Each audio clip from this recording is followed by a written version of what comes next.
Hi guys, welcome to Krish talks. Serial എപ്പിസോഡുകൾ ചുരുക്കത്തിൽ അറിയാൻ ചാനൽ സബ്സ്ക്രൈബ് ചെയ്യുക. കഴിഞ്ഞ ദിവസം അലീന കിച്ചണിലേക്ക് വന്ന സമയത്ത് പൗലോസേട്ടനോട് ഒരുപാട് പച്ചക്കറികളും പഴങ്ങളും ബാക്കി വന്ന ഫുഡൊക്കെ മാറ്റി വെച്ചതായിട്ട് കണ്ടിരുന്നു. ഇതൊക്കെ എന്തിനാ പൗലോസേട്ടൻ മാറ്റി വെച്ചിരിക്കുന്നതെന്ന് പറയുമ്പോൾ പൗലോസ് പറയുന്നുണ്ട് അതൊക്കെ കളയാനുള്ളതാണ്, ഇന്നലത്തെ പച്ചക്കറികളാണെന്ന്. ആ സമയത്ത് അലീന ഓരോ പച്ചക്കറികളും എടുത്ത് നോക്കുന്നുണ്ട്, ഇതിനൊക്കെ എന്ത് കേടുപാടുകളാണ് വന്നതെന്ന്. നോക്കുമ്പോൾ പ്രത്യേകിച്ച് കേടൊന്നും ഇതിന് പറ്റിയിട്ടുണ്ടായിരുന്നില്ല. ഇതിനൊന്നും പ്രത്യേകിച്ച് ഒരു കേടുപാടുകളില്ലല്ലോ പൗലോസേട്ടൻ അലീന പറയുമ്പോൾ പൗലോസ് പറയുന്നുണ്ട് അത് വിണ്ട് കയറിയിട്ടുണ്ട്, പുണ്ണ് വന്നിട്ടുണ്ട് എന്നുള്ള ഓരോ മുടന്ന ന്യായങ്ങളാണ് പൗലോസ് പറയുന്നത്. പിന്നെ ഇവിടെ കേണൽ സാബിനെല്ലാം ഫ്രഷ് ആയിട്ടുള്ളത് വേണം, പച്ചക്കറികളായാലും പഴങ്ങളായാലും ഫുഡായാലും എല്ലാം ഫ്രഷ് ആയിട്ട് വേണം. അതുകൊണ്ട് തന്നെ ഇന്നലത്തെ കാര്യങ്ങളൊന്നും ഇവിടെ യൂസ് ചെയ്യാറില്ല. ഇവർ തമ്മിൽ ഇങ്ങനെ ഒരു തർക്കം നടക്കുന്ന സമയത്താണ് അവിടേക്ക് അവിടുത്തെ ജോലിക്കാരി കടന്നു വരുന്നത്. അവൾ വരുന്ന സമയത്ത് പൗലോസ് ചോദിക്കുന്നുണ്ട് നീ സഞ്ചി കൊണ്ടുവന്നിട്ടുണ്ടോ എന്ന്. ജോലിക്കാരി കൊണ്ടുവന്നിട്ടുണ്ടെന്ന് പറയുമ്പോൾ പൗലോസ് അവിടെയുള്ള പച്ചക്കറികളും പഴങ്ങളും എല്ലാം അവളോട് എടുത്ത് സഞ്ചിയിലാക്കാൻ പറയാണ്. ഇത് കണ്ടിട്ട് അലീന അന്തം വിട്ട് നോക്കുന്നുണ്ട്. കാരണം ഒരു കേടുപാടുകളും സംഭവിക്കാത്ത പച്ചക്കറികളും പഴങ്ങളും ഒക്കെയാണ് അവൾക്ക് വേണ്ടിയിട്ട് കൊടുത്തയക്കുന്നത്. ഇതൊക്കെ വീട്ടിൽ ആട് കഴിക്കുമെന്ന് പറഞ്ഞിട്ടാണ് ജോലിക്കാരി അതെല്ലാം എടുത്തു കൊണ്ടുവന്നത്. പിന്നെ പെട്ടെന്ന് അവൾ ചെന്ന് ഫ്രിഡ്ജ് തുറന്നിട്ട് അതിലുണ്ടായിരുന്ന ഇന്നലത്തെ ഫുഡും കാര്യങ്ങളും ഒക്കെ എടുത്ത് സഞ്ചിയിലാക്കാണ്. അലീന അപ്പോൾ ചോദിക്കുന്നുണ്ട് എന്തിനാ ഈ ഫുഡൊക്കെ കൊടുത്തയക്കുന്നത്, ഇവിടെയുള്ള പണിക്കാർ കഴിക്കില്ല അല്ലെ, ഇവിടെയുള്ള പട്ടികൾ കഴിക്കില്ലേ എന്ന്. പട്ടികൾക്കൊക്കെ സ്പെഷ്യൽ ഫുഡാണ്, പിന്നെ പണിക്കാർക്ക് ഇതൊന്നും കൊടുക്കാൻ പാടില്ല, വയറ് കേടാവും എന്നൊക്കെ പറയുന്നുണ്ട് പൗലോസ്. ഇവിടെ നടക്കുന്നതൊന്നും പപ്പ അറിയുന്നില്ലെങ്കിൽ ഇതിനൊക്കെ ഞാനൊരു തീരുമാനമാക്കാന്ന് പറഞ്ഞിട്ട് അലീന പുറത്തോട്ട് പോകുന്നുണ്ട്. അവൾ പോയ സമയത്ത് ജോലിക്കാരി പൗലോസിനോട് ചോദിക്കുന്നുണ്ട് ഇതൊരു പണിയാകുമോ. അവളിതൊക്കെ ചെന്ന് കേണൽ സാബിനോട് പറയുക നോക്കി. അപ്പൊ പൗലോസ് പറയുന്നുണ്ട് ഇതൊക്കെ എന്ത്, അവൾ ഇതിൽ ഇടപെടാൻ മാത്രമൊന്നും ആയിട്ടില്ല, ഇനി ഇടപെട്ട എന്ത് ചെയ്യണമെന്ന് എനിക്കറിയാമെന്നൊക്കെ പറയാം. അലീന അവിടുന്ന് നേരെ പുറത്തോട്ട് ഇറങ്ങി ചെല്ലുമ്പോൾ കാണുന്നത് വല്യപ്പച്ചനെ കാണുന്ന സമയത്ത് അലീന പറയുന്നുണ്ട് പൗലോസ് ഇത്തിരി മുടയാണെന്ന് തോന്നുന്നു, അടുക്കളയിൽ നടക്കുന്ന സംഭവങ്ങളൊന്നും അത്ര നല്ല കാര്യങ്ങളല്ല, ഇതൊന്നും പപ്പ അറിയുന്നില്ലേന്നു. കാര്യം എന്താന്ന് വല്യപ്പച്ചൻ തിരക്കുമ്പോൾ അടുക്കളയിൽ നടന്ന കാര്യങ്ങളൊക്കെ അലീന വിശദമായിട്ട് പറയുന്നുണ്ട്. ഒരുപാട് സാധനങ്ങൾ വെറുതെ വേസ്റ്റ് ആക്കി കളയുന്നുണ്ട്, പിന്നെ അതെല്ലാം കൊടുത്തയക്കുന്നത് ഇവിടുത്തെ ജോലിക്കാരി ചേച്ചിക്ക് വേണ്ടിയിട്ടാണ്. ഇതൊക്കെ കേൾക്കുമ്പോൾ വല്യപ്പച്ചൻ പറയുന്നുണ്ട് മോളതൊന്നും ശ്രദ്ധിക്കാൻ പോണ്ട, ഇതൊക്കെ ഇവിടെ കാലങ്ങളായിട്ട് നടന്നുകൊണ്ടിരിക്കുന്ന സംഭവങ്ങളാണ്, അത് ഇതിന്റെ വേക്ക് വിട്ടാൽ മതിയെന്ന്. അലീന അപ്പോൾ പറയുന്നുണ്ട് പുളിങ്കുരും നല്ലല്ലോ എണ്ണി കൊടുക്കുന്നത് കാശ് തന്നെയല്ലേ, അപ്പൊ ഇവരിങ്ങനെ ചെലവാക്കിയാലോ ധാരാളിത്തം കാണിച്ചാലോ എന്നൊക്കെ. ഞാൻ അനാഥാലയത്തിലായിരുന്ന സമയത്ത് ഭക്ഷണത്തിന് വേണ്ടിയിട്ട് ഞങ്ങൾ കാത്തിരിക്കും, ഈ പാഴാക്കി കളയുന്ന ഭക്ഷണങ്ങളൊക്കെ എത്ര കുട്ടികൾക്ക് കൊടുക്കാം, എത്ര അനാഥാലയത്തിൽ കൊടുക്കാം എന്നൊക്കെ പറയുമ്പോൾ വല്യപ്പച്ചൻ പറയുന്നുണ്ട് നീ അനാഥാലയത്തിന്റെ കാര്യം ഇങ്ങനെ എപ്പോഴും പറയണ്ട, ഇപ്പൊ നീ ഒരു നല്ല നിലയിൽ എത്തിയില്ലേ, ഇനി അതുപോലെ തന്നെ അവൻ ജീവിക്കുക, അപ്പൊ ഈ അനാഥാലയത്തിന്റെ കാര്യങ്ങളൊക്കെ മറന്നേക്കിയെന്ന്. അലീനയ്ക്ക് അത് ഇഷ്ടപ്പെടുന്നില്ല. അലീന പറയുന്നത് അനാഥാലയത്തിനെ മറക്കാനോ, അത് ഞാൻ ജനിച്ചു വളർന്ന എന്റെ തറവാടാണ്, ഇനി എത്ര വലിയ ഉയരങ്ങളിലും എത്ര വലിയ പദവിയിൽ ഞാൻ എത്തിയാലും എന്റെ അനാഥാലയം എന്റെ വീടും ഞാൻ ഒരിക്കലും മറക്കില്ല എന്ന്.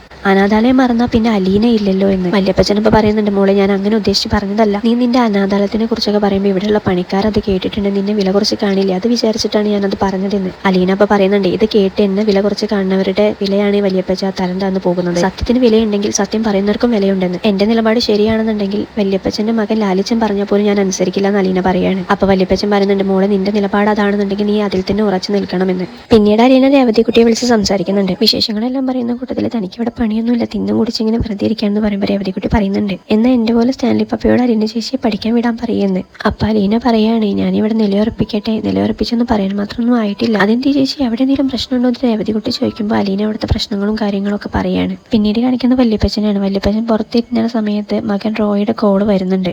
അപ്പം പോയതുപോലെ തിരിച്ചു കാണുന്നില്ലല്ലോ, എന്തായി അവിടുത്തെ കാര്യങ്ങൾ, അവിടുന്ന് പുറത്ത് ചാടിക്കാൻ പറഞ്ഞെത്തിയ പെണ്ണെവിടെ, അവളെ പുറത്ത് ചാടിച്ചെന്നൊക്കെ ചോദിക്കുന്നുണ്ട് റോയ്. വല്യപ്പച്ചനപ്പോൾ റോയിനോട് പറയുന്നുണ്ട് മോനെ അത് സ്റ്റാൻലിയുടെ മകൾ തന്നെയാണ്, അവൾ അങ്ങനെ തോന്നിയ പോലെ ഇവിടുന്ന് ആട്ടി അകറ്റാനൊന്നും പറ്റില്ല, അവളെ ഇവിടെ തന്നെ നിന്നോട്ടെ, സ്റ്റാൻലിയെ മര്യാദ പഠിപ്പിക്കാൻ അങ്ങനെ ഒരു പെണ്ണൊരുത്തി ഇവിടെ വേണമെന്ന്. റോയ് ഇപ്പോൾ പറയുന്നുണ്ട് ഞാനും ചേട്ടനും കൂടി അങ്ങോട്ട് വരാം, ലാലിച്ചന്റെ മകളാണെന്ന് നെറ്റിയിൽ എഴുതി വെച്ചിട്ടൊന്നും ഇല്ലല്ലോ എന്ന്. അത് കഴിഞ്ഞിട്ട് വീണ്ടും അലീന അടുക്കളയിൽ ചെന്നിട്ട് കാര്യങ്ങളൊക്കെ എന്തായി എന്ന് നോക്കുന്നുണ്ട്. ആ സമയത്ത് അവിടെ ഡ്രൈവറും പോലീസേട്ടനും കൂടെ ഓരോ കാര്യങ്ങൾ പറഞ്ഞ് നിൽക്കായിരുന്നു. അലീന വന്നിട്ട് അവിടെ ഉണ്ടായിരുന്ന ഒരു സഞ്ചിയിൽ എന്താണെന്ന് നോക്കുന്നുണ്ട്. അപ്പോൾ പോലീസ് പറയുന്നുണ്ട് അതൊന്നും തൊടാൻ നിൽക്കണ്ട, എന്റെ സാധനങ്ങളാണ്, എന്റെ അടുക്കളയിലുള്ള കാര്യങ്ങൾ ഞാൻ തന്നെ നോക്കിക്കോളാം എന്ന്. അതെന്താ ഞാൻ നോക്കിയാൽ ഇവിടുത്തെ അടുക്കളയിലുള്ള കാര്യങ്ങൾ എനിക്കും കൂടെ നോക്കിക്കൂടെ എന്നും പറഞ്ഞ് പൗലോസിന്റെ ഇഷ്ടമില്ലാതെ അലീന അവിടുത്തെ സഞ്ചിയിൽ എന്താണെന്ന് നോക്കുന്നുണ്ട്. അതിൽ അന്നേ ദിവസത്തേക്കുള്ള മീൻ വാങ്ങി കൊണ്ടുവച്ചിട്ടുണ്ടായിരുന്നു ഡ്രൈവർ. ഈ മീനിന് എത്ര കിലോ ആയി, എത്ര രൂപയാണ് ഇതിന് കൊടുത്തത് നോക്കി അലീന ഡ്രൈവറോട് ചോദിച്ച് മനസ്സിലാക്കുന്നുണ്ട്. 900 രൂപയ്ക്ക് മുകളിലായി, 2,800 മീൻ, ഇത്ര കുറച്ച് പേർക്ക് കഴിയാൻ എന്തിനാ ഇത്ര കിലോ മീനൊക്കെ എന്ന് ചോദിച്ചിട്ട് പൗലോസേട്ടനോട് അലീന മീൻ വെട്ടാൻ വേണ്ടിയിട്ട് പറയുന്നുണ്ട്. മീൻ മുറിക്കുന്ന സമയത്ത് മീനിന്റെ തലയും വാലും ഒക്കെ ഒരുപാട് പൗലോസ് കളയുന്നുണ്ട്. അലീന ചോദിക്കുന്നുണ്ട് എന്തിനാണ് ഇത്രയും ഭാഗമൊക്കെ വേസ്റ്റ് ആക്കി കളയുന്നത്. അപ്പൊ പൗലോസ് പറയുന്നുണ്ട്